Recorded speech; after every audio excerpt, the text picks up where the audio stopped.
Bismillahirrahmanirrahim. Assalamualaikum warahmatullahi wabarakatuh.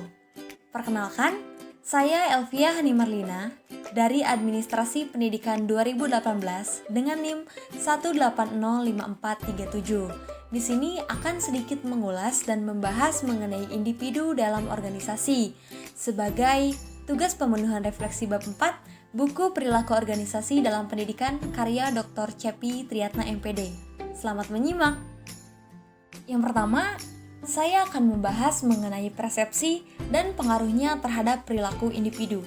Apa sih itu persepsi? Dan bagaimana pengaruhnya terhadap perilaku individu? Mari sama-sama kita ulas.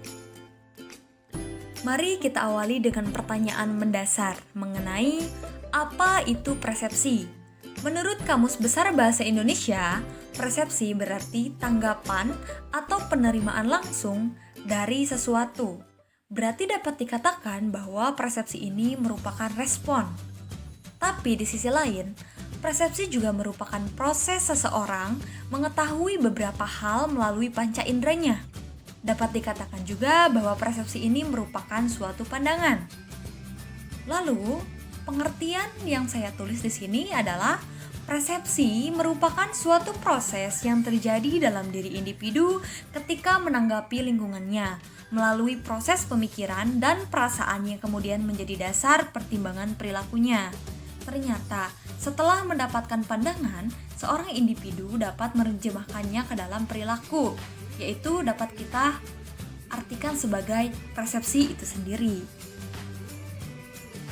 Apa sih pengaruh persepsi terhadap perilaku individu? Nah, yang pertama, perbedaan persepsi dapat memacu terjadinya konflik dalam komunikasi organisasi, sebab adanya perbedaan pandangan dan adanya benturan ego dari masing-masing individu. Lalu selanjutnya, persepsi yang baik dapat menghasilkan perilaku yang baik, motivasi kerja, serta meminimalisir terjadinya konflik. Ketika seseorang sudah mempunyai hal-hal kreatif dalam menangkap persepsi, maka orang tersebut akan dapat menafsirkan persepsi itu dengan baik, sehingga menghasilkan perilaku yang baik pula. Lalu selanjutnya adalah kemampuan pemimpin dalam menciptakan persepsi akan menciptakan kondusivitas dalam iklim organisasi. Di sini, pemimpin berperan besar untuk menciptakan atau menyatukan persepsi setiap individu dalam organisasi demi terciptanya kondusivitas dalam iklim organisasi dan meminimalisir konflik yang nantinya mungkin terjadi karena adanya mispersepsi atau miskonsepsi.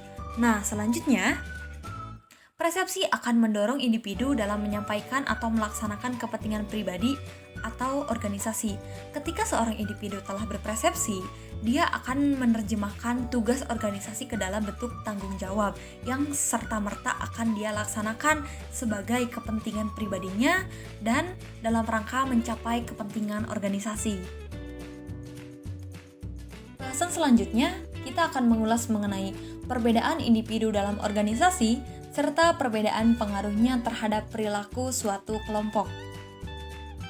Perbedaan individu dalam organisasi dipengaruhi oleh 3 hal, yaitu kepribadian, emosi, serta caranya berpersepsi. Yang pertama, kepribadian. Nah, kepribadian ini merupakan penyesuaian diri, penyesuaian antara karakteristik yang dia miliki serta cara dia menerjemahkan karakteristik tersebut ke dalam perilaku yang akan dilakukan atau dilaksanakan dalam sebuah organisasi. Nah, kepribadian seseorang ini dipengaruhi oleh kelahiran, sifat yang menyenangkan, sifat berhati-hati, keseimbangan emosi, dan sikap terbuka terhadap pengalaman. Lalu selanjutnya ada emosi. Nah, emosi ini merupakan perasaan dan pikiran khas individu dalam suatu keadaan biologis dan psikologis serta serangkaian kecenderungan untuk bertindak. Ketika seseorang telah memiliki emosi, maka emosi tersebut dapat diterjemahkan ke dalam beberapa hal atau ke dalam kecerdasan emosional yang nantinya akan dilaksanakan ke dalam beberapa tindakan keorganisasian, yaitu mencapai efektivitas, produktivitas, dan sebagainya. Lalu pengaruh yang terakhir adalah cara berpersepsi. Cara seseorang berperilaku harus dibarengi dengan cara dia berpersepsi, bagaimana dia menerjemahkan pandangan terhadap suatu hal, serta dapat dilaksanakannya tindakan sesuai dengan persepsinya, yang juga harus ada kecocokan antara pemimpin dan individu yang lainnya. Lalu perilaku kelompok dalam organisasi merupakan kondisi dari iklim sikap dan kumpulan perilaku individu dalam suatu organisasi di mana mereka saling berinteraksi dalam rangka mencapai kepentingan berdasarkan konteks organisasi. Nah, perilaku kelompok ini merupakan kumpulan daripada perilaku-perilaku individu dalam suatu kelompok. Apakah perbedaan individu dalam organisasi memberikan pengaruh yang berbeda terhadap perilaku suatu kelompok? Jawabannya tentu saja berpengaruh.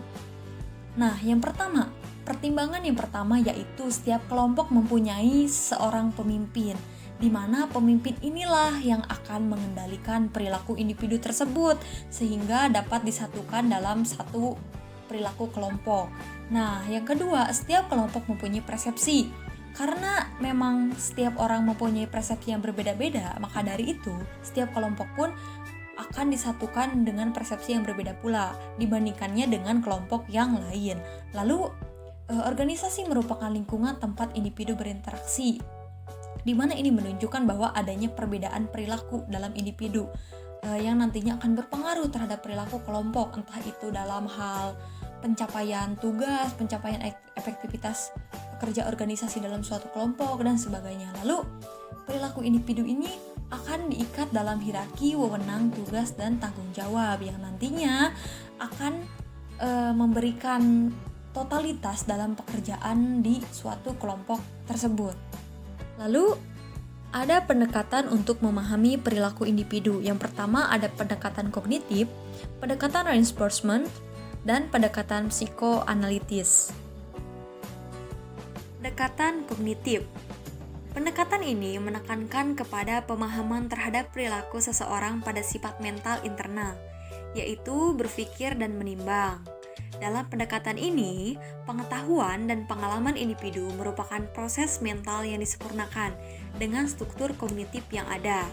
Adapun, perilaku merupakan fungsi dari pernyataan sistem kognitif seseorang tanpa memperhatikan bagaimana pernyataan dapat masuk ke dalam sistem tersebut. Misalnya, mengetahui, berpikir, dan memahami pertimbangan yang sangat penting. Dalam pendekatan ini, data atas sikap, nilai, pengertian, dan pengharapan pada dasarnya dikumpulkan melalui survei dan kuesioner. Pendekatan reinforcement, yaitu pendekatan yang menekankan pemahaman terhadap perilaku seseorang pada peranan lingkungan dalam kehidupannya.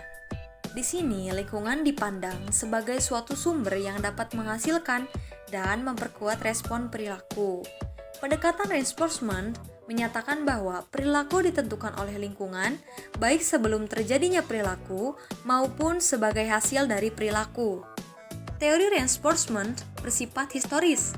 Aktivitas mental seperti berpikir, berperasaan dapat diikuti dan menimbulkan perilaku yang terbuka. Dalam hal ini, kita dapat mengukur pengaruh lingkungan dan respons materi atau fisik yang dapat diamati lewat observasi langsung dengan pertolongan sarana teknologi.